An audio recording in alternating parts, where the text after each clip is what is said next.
Welcome to Podcast with Smart, brought to you by Start with Smart. I'm Shayna, your host, and I'm joined by company owners Scott Simpson and Scott Dunn. Join us as we uncover the world of smart home automation and security.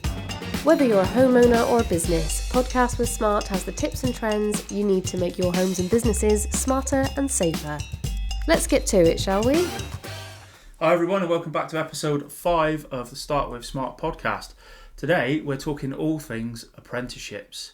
We've got our new member of staff who's been with us for a couple of months now, Liam. It's his first podcast today, so we're going to talk to him and his experience and see how he's doing. How are you, Liam? I'm good. What about you? Not bad, mate, not bad. So as I just said, you've been with us a couple of months now. How are you finding it? Finding it relatively good. There's some aspects where it's a bit difficult, a bit challenging, but pushing my way through it. Good. So you came to us through we came looking for an apprentice, and we had always planned on taking one on, and we sort of put the feelers out there. But you came to us through the college. What steps did you take to get the interview, get to our door? So as of last year, it was a very bumpy trip for me, I would say. I've gone through the entire application of the military. Yeah. Didn't quite get into that. I failed my medical. And then I went on to Discovery College, doing public services there, which for me, it just wasn't for me. I don't really like the coursework side of things. And I then spoke to our careers advisor at the college to say about an apprenticeship and what I was interested in. And we were looking at Sparky trade for apprenticeship. Electrical work, yeah. And then we came across fire and security, which I did a tiny bit of research into it. It seemed interesting. And then I got passed on a leaflet for Focus Training Group. Okay. And I got in touch with them, and we're here today. I've done an interview with them before. They liked what they saw, they liked what they heard, and they passed my information on to you guys, and I'm here now. So that's the process, and I suppose is that for most people in most apprenticeship stages. Have you got any sort of tips you would give for somebody else who's looking for an apprenticeship? If you're looking for something, keep on going. Just keep guiding yourself in the right direction. Don't stop. Just get what you want to get. There we go. Crucial information. So you've been with us, and in that time, you've probably done every single type of system that we install now, I'd say. I think. Have you had any favourite pieces of kit that you fitted with us? So it's not the fact that I have fitted it. I like to work on the Pyronics. I think it's easy to navigate. Obviously, we have not fitted a Pyronic system yet. Well, not with you, no. No. But yeah, I think it's easy to navigate. It's simple to me, and I've done a bit of work on it in college on our demo board, and I've obviously done it in the office recently. Yeah, we've got a demo board in here for you as well, haven't we, with some Pyronic stuff on it. Yeah, so we've done CCTV with you, we've done access control and Wi-Fi, networking, and some smart home stuff. Now the difference between us and a lot of other security companies is that we do the smart home stuff. Did you find yourself enjoying that? Yeah, I enjoy it. I think it's cool on the way like the houses come together at the end, and like how everything works, and like the brains behind it. Yeah, it is quite clever. I do enjoy it myself. I think it's probably my favourite, I think. Now, college has had you 1 day a week now for a fair few weeks. How do you feel you're getting on in college? I feel I'm doing pretty well. I'm learning a lot of things that I wouldn't have expected to learn. Yeah. But yeah, I mean, we're doing quite a lot. Obviously, we're working on health and safety at the minute, so then we can get that out of the way, that side, so then we can go more into the fire and security side of things. Yeah, it's probably sensible that you do that first before you're out on site with sharp tools and stuff causing trouble. So probably sensible that that's the first thing that they cover with you guys. But you had to do your health and safety exam early, didn't you? And for us to get onto a particular building site for a project of ours, and you flew through that, didn't you? Yeah. It took me 2 hours of mock exams and 15 minutes to actually do the exam itself, and I passed by 2 marks, I believe. Yeah, and that was the ECS exam. So there's the benchmark, guys. Yeah, very well done. Very well done. You do seem to have excelled with us, and I'm very I've got to say I'm very proud of you. I'm very pleased with how you've been getting on. We're hoping to get you onto a few different projects. We recently moved offices, as some of you may or may not know, and we kind of threw you in at the deep end there, didn't we? Yeah, definitely. Yeah. So we had the office intruder alarm, the CCTV, and a few other bits and pieces, and we pretty much threw you into that intruder alarm with little to nothing to guide you there, didn't we? How do you feel you got on? I feel I did the best I could with so little knowledge that I actually have. Yeah. What bit did you find the easiest? I think the easiest, once my head was wrapped around it a bit, was wiring it into the actual panel. Yeah. I think once I understood it, it's a lot simpler than what people make it out to be. Yeah, I would say that. What about the hard part? What was the hardest part for you? Definitely the access control push button. I had some help with that one. Yeah. So we've got a powered push button that's a wireless one that works on proximity to let people in and out, and that was a little bit challenging for you, wasn't it? Because there was power there as well. It wasn't just a case of 2 wires and wire them in. So so that threw you a little bit. But I think you, all said and done, I think you've been doing very well. I think one of the biggest challenges for the apprenticeship is for me as well. I've had a few apprenticeships in previous a few apprentices in previous jobs, but they've never really been they've been a company apprentice and a colleague as opposed to an employee, and entirely my responsibility. So it's been a bit of a learning curve for me too, because I'm sort of having to learn how to teach you and how to work it with around you and adapt the way I speak and things to your skill level. How do you think I'm doing? I think you're doing very well for someone that can be weird at times. But, I think you're doing well. I like the way that you explain it. It breaks it down enough for me to understand it, as well as when I'm hands-on, you're doing it while I'm hands-on, so then I'm learning as I go through it. Yeah. So I'll take it on board. Yeah, it's a very difficult thing because a lot of, especially the older chaps that are teaching sort of newer apprentices, they learn in a very different time and with very different technology. So the way they would talk perhaps isn't the way that they should be passing that information on. I've been trying my best to try and get things right for you, but I'm happy to hear that I'm doing it all right. We try and keep an open line of communication with all that sort of stuff anyway, don't we? Yeah. We always have a bit of time in the van to do a bit of karaoke and then do a bit of talking about how we're going to approach different tasks. Yeah. Which is always fun. Is there anything you haven't done yet you're looking forward to doing?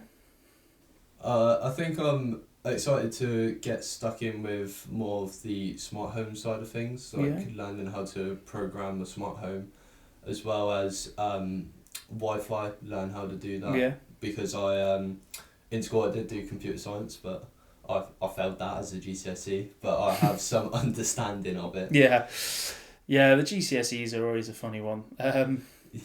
Sometimes they're helpful, sometimes they're not. But the Wi-Fi and stuff, we do have a couple of projects on the horizon for that, so hopefully we can throw you in at the deep end there as well.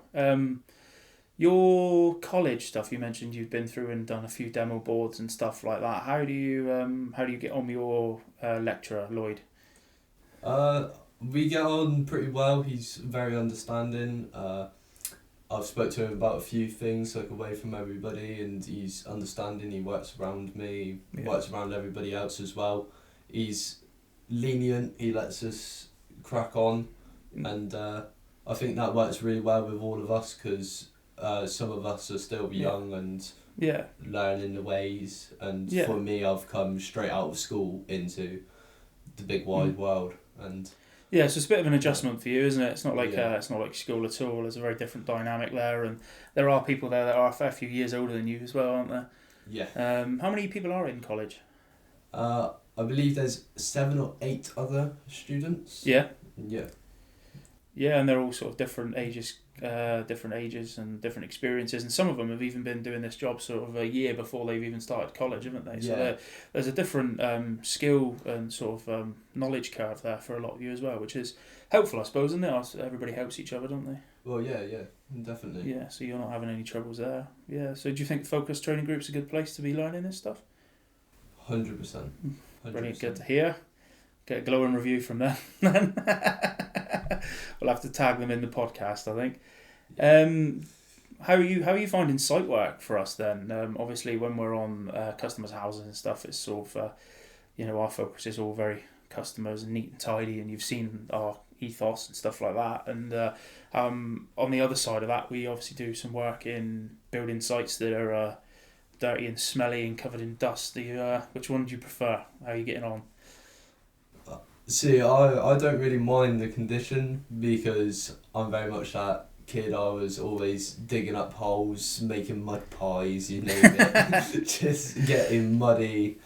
And my mum never really liked that, but no. I thought it was the best thing in the world. No, well now you get paid to do it, so yeah. Yeah, good stuff. Is there any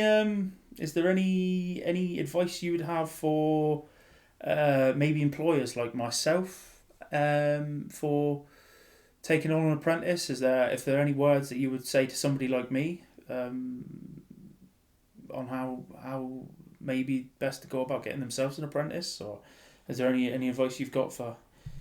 I think the best thing to have with your apprentice is a decent relationship. So whereas me and you, we're in the van, we're always joking about, we're always talking about different things, different topics. Whereas sometimes I may just blank you out and let you ramble on. But yeah, I think if you have a good understanding of your apprentice and you talk a lot, then everything should be fine and go smoothly. Communication's important, isn't it? Even with little things, and inside of work and outside of work, we're all human, and even though you're younger and you're perhaps you don't have the same sort of commitments like I do with my own kids and stuff like that. It's important that you have time for the things that are important in your life too. Yeah. One of the big things I think with apprentices is being told to get off their phones every 5 minutes, and fortunately we don't have that with you, and long may that continue. Yeah. But yeah, I think we're doing very well. I think, is there any maybe downsides you've had to coming on with the apprenticeship? Is there anything that you thought, I wish this was a little bit easier or a little bit better for me? Not necessarily like easy, but because I like the challenge. For me, I'll get bored and lose track of what I'm doing. So having something technical and just putting myself out there and showing what I truly can do is best for me, because I've gone from 6 months of being based on a piece of paper to coming into this where I can actually show what I'm capable of. Yeah. So that, I like it. You're liking the opportunity to prove yourself rather than just, having your GCSE grades on a piece of paper and that being the metric that people are judging you by. Yeah, I get that 100%. Yeah. So you don't have any issues with because it's a big jump in things like working hours and stuff like that. You've gone from sort of a few hours at school to sort of being out on site with us 8 hours a day for 5 days a week. You don't not having any struggle adjusting to that, do you not think? No, because I've had a previous job, but I used to do pretty much every single day at there for 4 hours, 5 hours a day. Yeah. So it's like, if you're going to get yourself a job before, then you can kind of use them hours to work towards building up like the long days. Yeah, your understanding and how the world works, for want of a better phrase. Yeah. So all in all then, if you had to give your apprenticeship experience so far a mark out of 10, what would you say there? Definitely an 8. An 8? Yeah. Oh. 1 out of 10? Because then 2 hours I'm stuck in the van with you, it's like hell. I lost a point an hour there. Oh, that's awful. Oh well. Well, I don't know what to say to that. I'm a little bit sad now. It's alright. Yeah, it's alright. Yeah, well, we've certainly enjoyed bringing you on with us, and we've definitely enjoyed having you sort of come along and shake up the office and shake up the dynamic amongst us all. And it's been a pleasure to have had you as an employee. I'm making it sound like I'm sacking you now. I'm not sacking him, don't worry. But yeah, we're really looking forward to watching you come and grow with us, and turn into a well-rounded, well-skilled engineer. Yes. Looking forward to it. Is there anything that you would have done differently for your apprenticeship? Oh, back in the day. How many years ago? 20? 20. How many years ago was that now? I finished my apprenticeship in 2008. No, I did not finish. Yeah, I did finish it in 2008. Early 2009, I think. So I was 3 years old. Yeah. You were you still in nappies then. But my apprenticeship was a very, very different era. And the employer I had at the time, they spent a lot of time travelling and stuff like that. And I didn't actually do my apprenticeship in security. I did mine in electrical, because at the time there were no fire and security apprenticeships running in the southwest at all. Yeah. And I mean the entirety of the southwest. I couldn't find one that I could travel to whatsoever. So I kind of jumped to electrics first and stayed there. So I actually completed my entire electrical apprenticeship working at a security company, which was very difficult because I was sort of loaned out to electrical companies to get my portfolio together, and that was challenging. But I got my way through it, and I only really managed to sort of learn security through the job I had afterwards. Obviously now we're here and we've got our own company to build, and that's where I'm hoping to pass on the knowledge that I've built over the years. And during my apprenticeship I did have a few sort of challenges with colleagues, not liking the way I was being shown things and taught. There's always difficulties because when you're in a company to do a job, the friendship kind of sometimes has to take a bit of a sidestep. You're there to get a job done, and sometimes that creates a bit of tension in and around working environments. But I felt like sometimes that wasn't entirely necessary, and so I'm trying to make sure that here we've got a different dynamic and a different environment to work in, and ultimately a place where everybody's happy. And I think so far I don't think I'm doing too bad. Yeah. I haven't seen you in tears in the van yet, so I think we're doing all right. Other than that, I'd like to think that we're creating a place that's good for employees and ultimately good for customers as well, because an important part of what we do is making sure that you understand too that the way the customers are the business. If there's no customers, there's no business. So we have an ethos here of the way we treat our customers and the way that we do business, and we're looking to make sure that we pass that on to you as well. It's not just about the knowledge of the job, it's also about the knowledge of the way to interact with people. And we recently took you to one of our business networking meetings, didn't we? Yes. Yeah, how did you find that? I enjoyed it. I thought it was very interesting hearing all the different companies and what they do, and just the way they interact with each other. Yeah. I think it's very, very good, very organised, and I'm off to one tomorrow as well. Yeah. Yeah, so you'll be going, but by the time this comes out, it would have been a couple of weeks past. But yeah, it's a very interesting thing to do, meeting other people in other businesses and other trades altogether, but and sort of helping each other out, because there's plenty of opportunities around and plenty of good people to meet and see. And yeah. I think that little morning that you had with us there was a great opportunity for you to see that too. Well, I think I'm close to out of questions for you now, really, Liam. I don't know if there's any other questions you might have for me.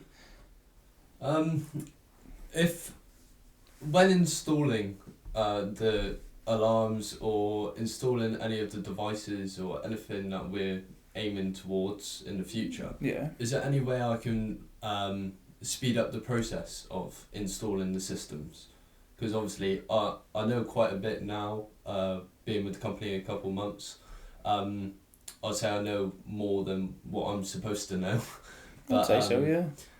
Is there any way like I can improve like my speed and efficiency with putting something in? Practice. And it is just practice. And that is, I know it's a really old school sort of practice makes perfect, and we've all heard that a million times. But with things like that, there's a few things that come into it, and one of them is knowledge. That is a small part of it. Knowing what type of wall you're screwing into, what fixings you would need to do that, etc., etc., and then the knowledge of the particular piece of equipment. Say it's an alarm sensor, knowing where to put the dip switches and the resistors and all that sort of stuff. Yeah. But once you've got a fundamental understanding of that, it is just practice and speed. It's once you've got your process down and you know everything that you need, you can pick the PIR up, mark the wall, bring it down, bring the drill up and do that. And once you've done that 10, 15, 20, 30, 40 times, it doesn't become a conscious thing anymore, and that sort of speeds you up because you're not having to think about what thing you need next, you just know. Yeah. And that's where the speed comes from. So it's just practice, mate, really. Yeah. And that's I think that goes with everything. Until you find a problem, then it takes a little bit more of the knowledge, I would suppose. Yeah. But yeah, good question. And I think that just about wraps us up. Hopefully we've been able to give you some useful information if you were considering becoming an apprentice in any sector, or fire and security itself. And hopefully employers, you can sort of see how our apprentices journey is going, and if you might be considering getting one of your own. Thank you for tuning into this episode of Podcast with Smart. Don't forget to connect with us on social media for a closer look into the work we do. And if you're eager for more exciting podcast content, be sure to hit that follow or subscribe button. Stay smart and stay connected.